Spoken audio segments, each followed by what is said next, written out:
Hey guys, welcome back to another episode on Space Tour Live. We're back tonight on our Thursday night talks with the one and only Piers Horner. Hey Piers, how are you? Hi, not too bad, thank you. How you doing? Awesome, yeah, good to see you again. For those of you who tuned in a few episodes ago on the Space Talk, we had Piers talking about his first book, Short Stories of Space, which you can find on Amazon, Kindle, or wherever you buy your books. Go ahead, check it out. I've read a few of the short stories in here, and I've got to say, the way you talk about space, Piers, is very unique. I absolutely love it. Thank you. Yeah, I think I embarrassed myself a little bit last time by kind of admitting like how strong my connection was to the constellation of Orion, which I think may have freaked a few people out. But yeah, it's No, it's all good. It's all good. We've got a bunch of space enthusiasts on here, just like ourselves. So nothing to be embarrassed or afraid of.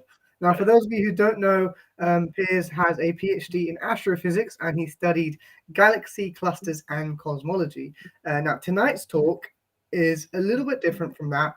We're talking about a new era in the search for extraterrestrial intelligence. What's that going to be about tonight, Piers? well, so it's a little sneak preview into one of the stories that I'm writing currently for the follow-up to Short Stories of Space, and it's kind of looking at how the search for extraterrestrial intelligence, which was a really big thing when I was growing up, and something that really like excited me about astrophysics actually, just how it's kind of changed over time. It's kind of lots has been happening over the past kind of 20 years, but it's not necessarily been quite as at the forefront of sort of science discussions as it was in the past. But I think actually, the time is soon coming when it's going to be coming back onto the forefront of that discussion. And there's some really interesting kind of projects coming up, which are going to revolutionize the way in which we can search for other intelligent species out in the universe. So I'm just going to give you a little bit of a preview into what I'm writing about that at the moment.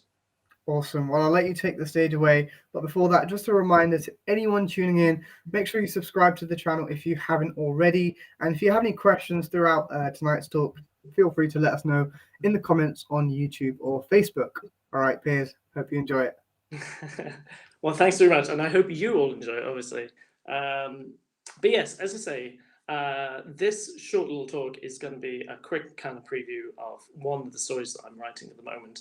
We're going to be talking about the search for extraterrestrial intelligence, the search essentially for intelligence like our own, I guess, out there in the rest of the universe. And we tend to think of the sort of notion of aliens and intelligences such as our own as being a fairly modern kind of idea. Actually, it's got a really long heritage. There's a discussion about the sort of a cosmic plurality, which is about a whole infinity of worlds out there, possibly actually populated by different species such as our own, right back at the time of the Greeks, so the early Greek philosophers. But if we move to the first slide, it's probably fair to say that the sort of modern discussion about search for extraterrestrials and the ideas of aliens kind of dates back to around 1877. And this lovely diagram here is a really beautiful pencil sketching by the Italian astronomer Giovanni Schiaparelli, who was basically observing Mars with a little telescope from his observatory in Milan. And he was spending hours and hours and hours staring through his telescope, trying to map the dark features that he saw on the surface of Mars.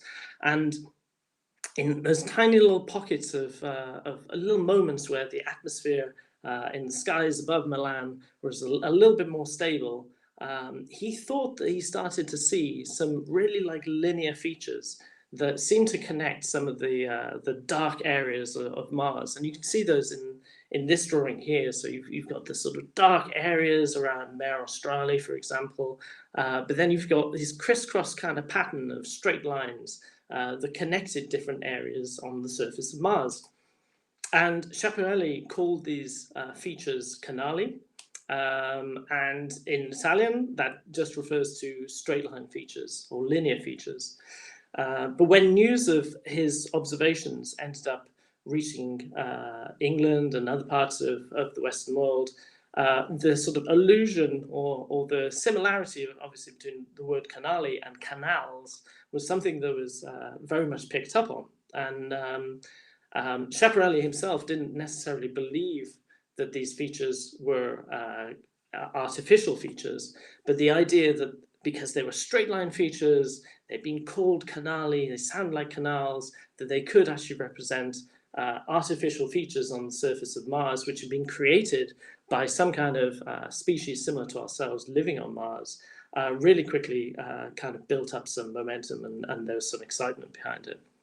And somebody who was really key to all this was the American businessman and astronomer Percival Lowell, who built his own observatory essentially to follow up on these observations at the end of the 19th century and try and study these mysterious straight line features and observe them in even more detail. And Lovell was not only was he a businessman originally, an astronomer through his interests, but he was actually a travel writer before he sort of started to dedicate most of his time to actually studying Mars. And he was very good at popularizing the idea that these straight line features were actually features created by a civilization living on Mars. And he was also talked about how differences in the color of different features on the surface of Mars pointed to there actually being agriculture that was happening on the surface. If we move on to the next slide, that created a lot of excitement, and at the very start of the 20th century, there was a heck of a lot of excitement about this idea that actually there could be another civilization living on Mars. But just as quickly as that excitement had kind of built up, as telescopes got better and astronomers began being able to actually observe the features on the surface of Mars and the colors of the surface of the planet in ever more detail, those straight line features kind of melted away, and pretty quickly people realized that they were actually artifacts that had to do with, for example, just sort of illusions of the eye rather than anything that was actually real. And here we have, so the image on the right is from the Hubble Space Telescope. So at the start of the 20th century, they certainly weren't seeing the surface of Mars as clearly as that, but you can kind of see there's a superimposed kind of image of those straight line drawings on the left hand side there, and you can see that actually where all the straight lines sat, they don't really kind of correspond to any real feature on the surface of Mars. If we move on to the next slide, please. So a huge amount of excitement around the start of the 20th century at the idea that there might be a civilization living on Mars, but it quickly died away. And people's attention turned to Venus. For a long time, people thought that maybe Venus also housed some kind of advanced civilization. But unfortunately, it was also quickly discovered that Venus's atmosphere was way too thick, and the pressure inside and temperature inside its planet was way too high for any advanced civilizations to be living. And the sort of start of the actual SETI era, as it were, so where there started to become some real focus on the idea that there is extraterrestrial intelligence living elsewhere in the universe outside our solar system, and how we might be able to communicate with it. The start of that era really sits with these three fine gentlemen over here. So the first person we have on the left is Giuseppe Cocconi, and then in the middle we've got Philip Morrison, and on the right we've got Frank Drake. And the first two of these, Cocconi and Morrison, they basically wrote a paper in 1959, which pointed out that actually telescope technology was getting to the stage where if there were advanced intelligences living out there in space, and if those intelligences wanted to get in contact with us on Earth, as it were, or any other kind of civilizations out in the universe by sending out signals into space, we were kind of getting to the point of having the right technology to be able to detect those signals. And they identified a certain area of the electromagnetic spectrum, which they kind of said, well, if there are aliens out there who wish to try and get in contact with us and are trying to send us signals, here's an area of the electromagnetic spectrum that they're most likely to actually be trying to get in contact with us via. So this is kind of where we should be searching if we want to search for attempts at communication by other civilizations living in the Milky Way and in the rest of the universe. And until that paper was kind of launched, the idea of trying to search for other civilized intelligences in the rest of the universe had a bit of a bad rep. The whole sort of incident around Lovell and the canals on Mars, showed how much hysteria and how much hype could be created behind the idea of intelligence without there actually being any sort of scientific backup behind it. And it was really this paper by Cocconi and Morrison that brought SETI back into sort of a little bit more of scientific respectability, really. And about the same time that they actually issued their paper, the guy on the right there, so Frank Drake, was a young researcher, and he was actually setting up exactly the kind of experiment that Cocconi and Morrison were talking about in their paper in order to search for potential signals from intelligent species elsewhere in the galaxy. But he'd been doing so kind of in secret, basically, because there was this kind of stigma around the search for extraterrestrial intelligence. But as soon as this paper came out, he was kind of like, wow, okay, now I can start talking about my experiment. And he did so. He announced that actually he was intending to carry out exactly the kind of experiment that Cocconi and Morrison had been talking about in their paper. And suddenly there was a bit of momentum behind the idea that actually this was a real kind of scientific discipline. And a year later, after he'd done his experiments, in 1961, Frank Drake actually organized a conference, the first conference that looked into the idea of searching for extraterrestrial intelligences. And many of you may have heard of the Drake equation. The Drake equation is basically an equation which attempts to estimate the number of advanced civilizations in our galaxy that we could get in contact with. And essentially the topics that formed the agenda for that conference actually generated, as it were, that Drake equation. So if you know about the Drake equation, that's where it actually comes from. Next slide, please. We have to, however, at the start of the sort of modern era of SETI, we have to also talk about Russians. So this is Josef Shklovsky, who was a Russian scientist, and he produced a book that was extremely popular in Soviet Union time in the early 60s, which is about universe, life, and mind. And it really explored how the physics of the universe led to life and intelligence, and sort of, coupled those concepts together, really. And it was one of the first kind of holistic treatments of that entire subject. And it caused a lot of interest in the Soviet Union in the idea that there could be other intelligent species living out there, and that we may actually be able to communicate with them in the long term. And to start with, in the Western world, there really wasn't that much funding for SETI research. So a lot of the early scientific research into SETI was actually carried out by Soviet scientists in the Soviet Union for the first decade, really, of SETI research. If we move on to the next slide. In 1975, NASA finally started funding research into SETI, its own program, looking at the possibility of trying to detect signals from extraterrestrial civilizations living elsewhere in our galaxy. And shortly after that, in 1977, we had this phenomenal event, which again, many of you may have heard about, the detection of the so-called WOW signal. So the object in the lower half of your picture here, that thing that sort of looks like a half-constructed kind of football stadium, I suppose, is actually a radio telescope. It's the so-called Big Ear telescope in Ohio, which actually has been demolished since, but it was called the Big Ear radio telescope in Ohio.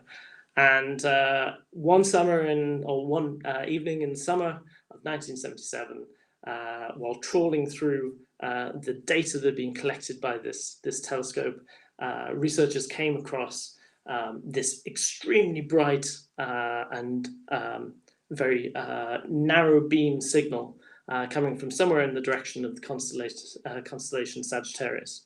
And it was so strong that the person who was trawling through the data at the time circled that signal, as you can see in the top there, and wrote "wow" next to it, because he was just like, this is incredible. This is such a strong feature. And he immediately actually realized that this had the features of a potential signal from extraterrestrials, which it matched the features of the type of signal that scientists working in the field predicted that extraterrestrials would actually kind of send out there, as it were. Now, the trouble was, of course, that back in those days, the person who was trawling through the data was actually looking through the data a couple of days after it had been actually received by the telescope. So there was no way to actually follow up on this signal and try and kind of ascertain whether it was truly a signal or whether it was an artifact, whether it had been caused by some form of interference with the telescope. There was absolutely no way to actually confirm and verify whether the signal was truly artificial or whether it was, a kind of just a one-off kind of detection of noise or something like that, or interference from another source. So the nature of this signal, this wow signal, has never actually been confirmed. There have been many theories ranging from alien signals, of course, through to it potentially being from a comet. That's been discredited. Most people these days believe that it was actually interference in the actual signal itself, and it wasn't a real feature from outside of our Earth, as it were. But nevertheless, it remains unexplained, and it's probably actually the best candidate for an extraterrestrial signal that we have at the moment. If we move on to the next slide. Now, unfortunately, after the wow signal, 16 years after that, there were no,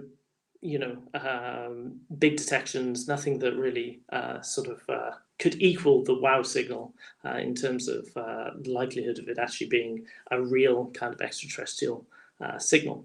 And in the midst of kind of a tightening of fiscal belts in the early 1990s, the SETI program that was run by NASA became a bit of a political hot potato. And in 1993, it actually ended up being scrapped completely. The funding was cut for NASA-funded SETI, and the SETI program, as run by NASA, completely was undermined. However, at the same time, astronomers were really starting to approach the question, or the question about life in the universe, from the bottom up, and having more ways to do so. So in 1992, this is an artist's impression of the first extrasolar planet that was detected. And this was a planet that was actually, or a system of planets actually, that were orbiting the dead remnants of an extremely massive star. And this dead remnant is something known as a pulsar. And these planets were detected by the effect that they had on the spinning of this small object, this thing called pulsar. And we were able to actually detect, as it were, the first extrasolar planets in our Milky Way. And this was not quite as exciting, of course, as actually finding extraterrestrials and extraterrestrial civilizations, but it was nevertheless a huge first kind of stepping stone in our kind of quest for discovering life elsewhere in the universe. And really sort of extrasolar planet hunting became, quite a big focus in astronomy after that, and has remained a focus ever since, of course. Next slide, please. And in 2009, the Kepler Space Telescope, which we have here, was launched. And really, Kepler was intended primarily to, well, not primarily, entirely to actually search for extrasolar planets and to increase the number of known extrasolar planets in our local galaxy, or in local areas around our galaxy. And by the time the Kepler had completed its mission, we ended up where we are these days, of around 4,000 known extrasolar planets. And that's quite an incredible kind of place to be, really. And next slide, please.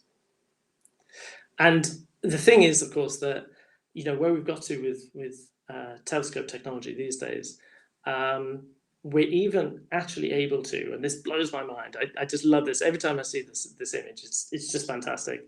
We're even able to actually directly image planets themselves.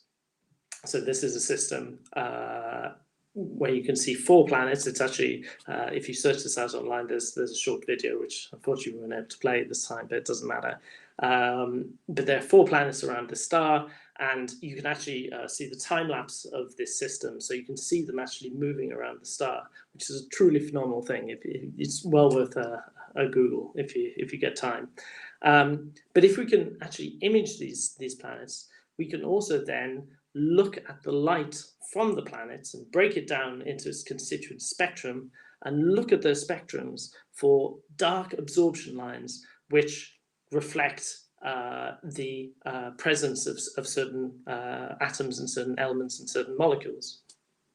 So what that means is that we now actually have the technology to start looking at the atmospheres of planets and determining their composition, which is a really incredible thing, this idea that you can look at planetary systems outside our own and be able to actually start studying the composition of the actual atmospheres of those planets. There are other techniques you can use as well. So if a planet passes in front of its host star, you can see a change in the spectrum of the star itself, which helps you to infer knowledge about the composition of the planet's atmosphere as well. So we're really moving into an era where not only are we able to detect extrasolar planets, but we're also able to start studying their atmospheres. And this has really huge consequences or implications for our search for life elsewhere in the universe as well, because there are certain elements, certain molecules that do not exist easily in nature in non-biological kind of settings. So elements like, or molecules like ozone, for example, are produced by biological activity. And if we move on to the next slide, many of you will remember a couple of years ago now, the sort of controversy that, or the excitement that was generated around the potential detection of a molecule called phosphine in the atmosphere of Venus, which many believe is a very good candidate for one of these kind of signatures of biological activity in the atmosphere of other planets. And we call these spectral kind of features, these things searching for that might indicate the presence of biological activity. We call them biosignatures. And if we move on to the next slide, in the coming years, we're going to have a really fantastic opportunity to start really studying in detail extrasolar planets, looking at the composition of their atmospheres and trying to find some of these biosignatures that are evidence of biological activity actually happening, or could be, sorry, evidence for biological activity happening on these planets. This, as many of you I'm sure will know, is the James Webb Space Telescope, which is essentially the successor to the Hubble Space Telescope. It's been an extremely delayed mission, but it's soon to go. It's almost there, thank goodness. And it's going to follow up Hubble. It's going to be the successor to Hubble, and it's going to produce some really fantastic images of the universe. And the dish at the back of the telescope here, so actually at the moment the full kind of mirror at the back of the telescope isn't fully extended, but its overall size, it's going to have about 10 times the light collecting area of Hubble, which will make it an absolutely fantastic instrument for astronomy and for unraveling our understanding of the universe. And as I say, one of the key things that we're really excited about with the James Webb Space Telescope is going to be its ability to actually look for these biosignatures, try and study the composition of planetary atmospheres in other planetary systems other than our own, and try and see if there's any evidence there of biological activity through these so-called biomarkers. Now, that's all fantastic. But of course, if we detect these biosignatures, that would be an incredible moment for all of humanity. It's always very difficult, even with fairly well-defined biosignatures, to say for absolutely sure that this represents life, and this demonstrates absolute concrete evidence that life exists. But if we do end up detecting strong signals of biosignatures from planets that look habitable, that exist within habitable zones of nearby stars, that would be a truly kind of momentous moment for everybody. But of course, the dream is about detecting other civilizations as well, other intelligences that are similar to our own as humans on Earth. And amazing as it would be, I think there are still some people out there who would still be like, okay, that's great, but we need to get the next step further. We need to understand if there are other civilizations out there, other intelligences, as it were. And if we move on to the next slide. So how are we going to do that?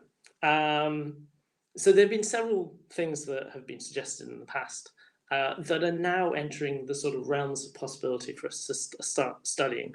And this quite dramatic picture here is of a structure, a megastructure, a hypothetical megastructure known as a Dyson sphere.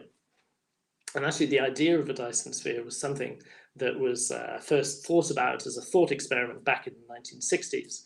And the idea essentially is that this is a huge kind of structure that is built around the host star of a planetary system by an extremely advanced kind of alien civilization. And that structure serves as a way of harvesting the energy from the star itself and providing the means for that advanced civilization to do whatever it does. Now, this idea of a Dyson sphere, as I say, was suggested as a sort of thought experiment back in the 60s, but we're now actually in a place where we can we have the means potentially to start detecting some of these structures, if they exist, of course. So actually, the Kepler Space Telescope that I mentioned a few slides back, it's essentially operated by keeping watch on a huge number of stars and keeping track of them. And by measuring their brightness very carefully over time, there were some stars actually that had very strange kind of dips in their brightness. And some people have proposed that actually these dips in brightness may have been caused by things like a Dyson sphere, actually, a megastructure that is built by an extremely advanced civilization around a host star to harness that energy and to use it for extremely advanced kind of applications.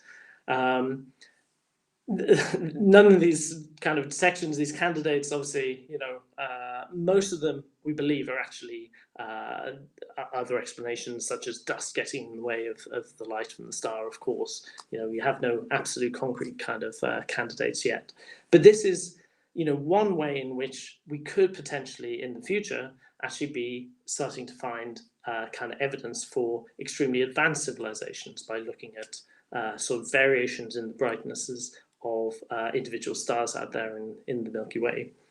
Now, I just mentioned the biosignatures, the idea that we can detect kind of spectral signatures in the atmosphere of planets. And that's great for biology, but actually we can also extend that idea to the idea of technosignatures, which are essentially apply the same principle. So they're looking for certain atmospheric constituents that, instead of them only being able to be produced by biological activity, or most likely being able to produced by biological activity. They're actually things that are produced by technological activity instead. So on Earth, for example, our technology produces, or we have produced things like chlorofluorocarbons, CFCs, which are, things that are produced through technological processes and not natural processes, and also not necessarily biological processes. So we can actually also use the principle of biosignatures to detect the outputs of technology as well, potentially at least. And there are a number of these technosignatures in terms of spectral detections that we can also be looking at when the James Webb Space Telescope actually comes online and we start to be able to do that research on these extraplanetary systems. Next slide, please. One of the ideas that I really like and kind of got me interested, I suppose, in writing about this subject in particular. We now obviously have a very detailed kind of study program of the planets and other bodies in our solar system. And the image we're looking at the moment is an image of Mars. And the two things that we've got kind of pointed out there, potentially the Mars 3 lander, which was a Soviet lander, launched in 1971, which did actually reach the surface of Mars, but failed very soon after it had landed, and potentially part of its assembly as it was descending. And if you go to the next slide as well, here we have another slide, which is another image of Mars, which contains images potentially of the Beagle 2 spacecraft, or lander, should I say, its parachute, and again, part of the assembly overall.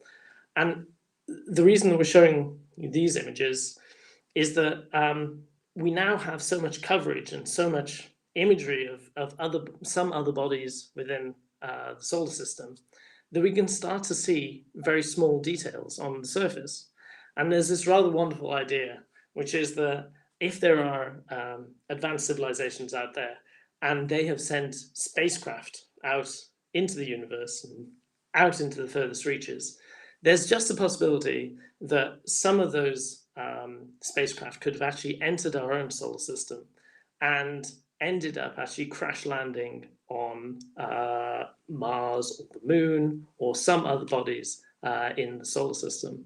And there's this idea, it's a genuine idea, it's one that NASA has looked at and that has been proposed to NASA for future missions, of actually searching planets and some moons in our solar system for the remnants of alien spacecraft.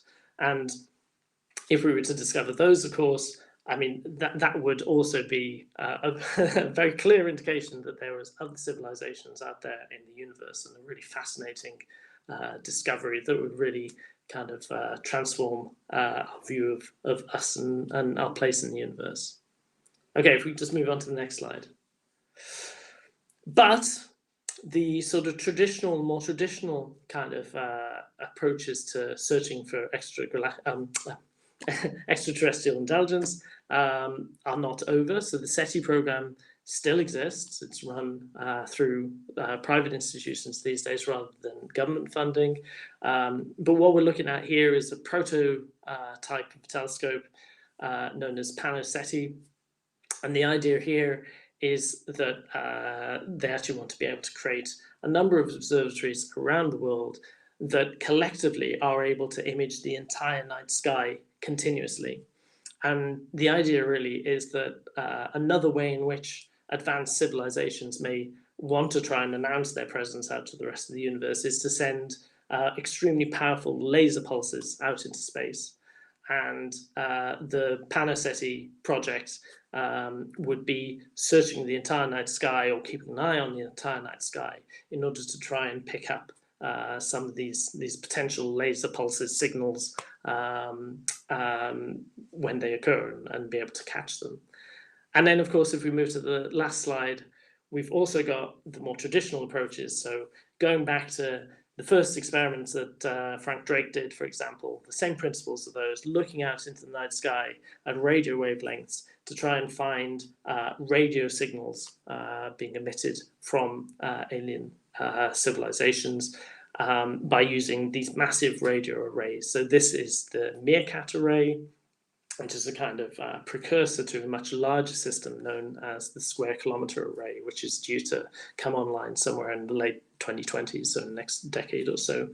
The really interesting thing about this is that it has the potential to pick up radio transmissions from other civilizations rather than depending on other civilizations trying to send out signals to Earth. So, I mean, obviously on Earth here, we emit a whole huge amount of radio transmissions into space all the time through telecommunications and news and whatever. But that's ambient, so we're not trying to beam it out there in order to announce our presence to the rest of the universe. It's just stuff that is a byproduct of our daily activity. And the idea is that, as you scale up the size of radio telescopes and radio arrays, that you might be able to actually pick up on that ambient noise from another civilization out there. And as I say, this Square Kilometre Array is due to be coming online in the next decade or so. And it's not going to be dedicated to SETI, but if SETI can get some time using this telescope, then they're obviously going to be really keen to be able to actually kind of look out into space and see if we can pick up anything that looks like ambient noise. And I think that's it. That's the end of the slideshows. But I mean, I just kind of close by saying it sort of goes without saying, right, that if we did discover another or evidence of other civilizations out there, I mean, what an incredible kind of thing that would be, a moment for humanity. It'd be really interesting to think about, what that would mean for us and how that would change our view of ourselves. Many people have thought about this, discussed it, whatever. But actually, the moment of actually finding that signal, I really wonder, especially at this moment when there are so many existential threats facing humanity at the moment. It's really fascinating to think about what impact that would have on us as a species, and in some ways, perhaps we even need it so we can all pull together and kind of look after ourselves and this planet a little bit better. Anyway, I'll leave it there. Awesome. Thank you so much, Piers, for another incredible talk on tonight's show. I hope everyone tuning in enjoyed that as much as I did. It's been absolutely great having you on the show. Once again, if you guys haven't got your hands on Piers' first book, Short Stories of Space, head over to Space Door's website and grab your own copy. If you've missed anything on our previous talks, head over to youtube.com/Space Door Live to tune into all of our talks and roundups over there. Now, before we sign off tonight, I just wanted to talk a little bit about some of the really interesting topics you spoke about. And you mentioned how in kind of the 19th century, how observation of Mars and the straight lines kind of created excitement. Do you think maybe with the Square Kilometre Array coming online in the next 5 to 10 years, is there going to be something that creates that level of excitement? I think there absolutely will be. That you always have kind of borderline cases that even if you cannot confirm, as it were, something in particular, you're going to get sources that you kind of say are particularly interesting. I mean, I talked about those potential detections of Dyson Spheres, right? There are at least 3 of those that still remain kind of like, are they, aren't they? We think that it's just, it's better modeled as a cloud of dust rather than an actual megastructure. It doesn't have, the right profile in terms of how the light from the host star actually varies. But it's still there, and as long as there's that possibility, there'll be people who will be fascinated enough and excited enough to really kind of grasp onto it, I think. Awesome. Yeah, hopefully there is something exciting in the world of astronomy in the next 5 to 10 years. Now, speaking of everyone getting fascinated by looking up into the night sky, I'll hand over to you to speak about the astrophotography competition. Oh, yeah, absolutely. Thank you. Yeah, so I mean, so the short stories of space that you held up earlier, like the cover photo for that book is actually an amateur photograph. It's a fantastic, high quality amateur photograph. And one of the things that I was really excited about with the idea of doing this book series was actually also using it as a bit of a pedestal for an opportunity, I suppose, for astrophotographers, amateur astrophotographers, to showcase their work. So from the start of October, whatever it was, we've put out a competition which we've advertised across the UK, UK astronomy societies across the nation, asking for entries essentially that could be used for the artwork for the next book in the series. There's a £200 top prize, and of course the most interesting and hopefully exciting thing is that it gets to be featured in the book as well. But that's open at the moment. The deadline for applications is actually the 1st of December, so it's very close.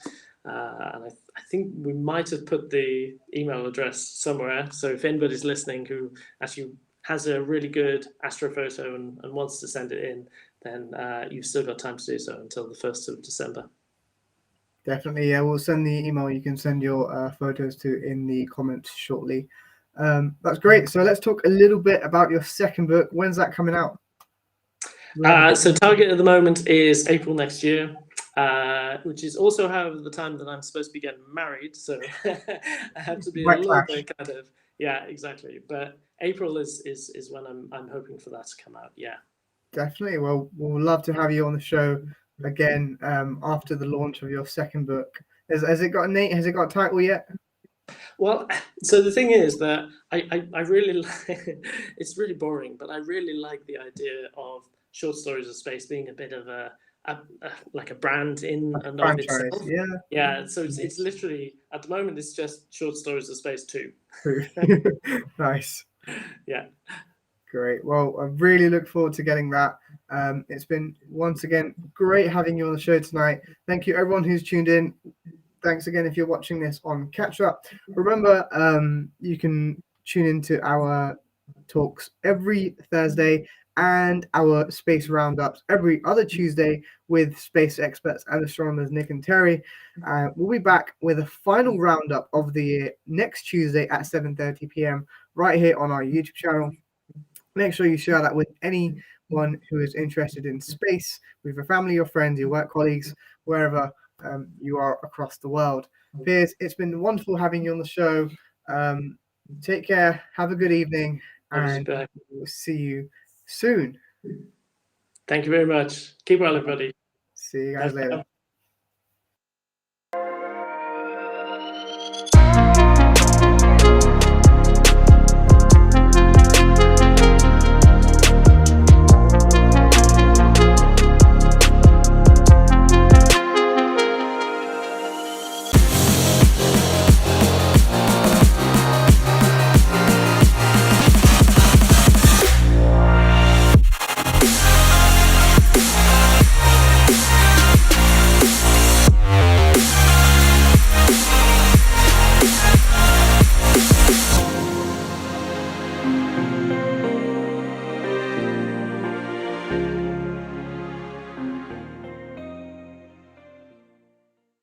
Hi, my name's Nick Howes, space enthusiast, author, writer, broadcaster. Hi, I'm Terry Mosley, past president of the Irish Astronomical Association, lifelong astronomy and space nerd, absolutely fascinated by everything, both man-made and natural up there. So every 2 weeks, Terry and I give you the latest, hottest news from space and human spaceflight, robotic spaceflight, and what's happening up in the skies.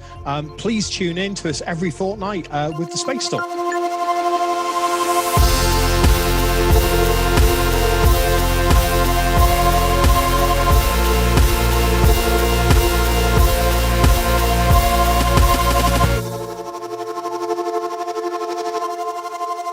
Adios, amigos. Bye, all.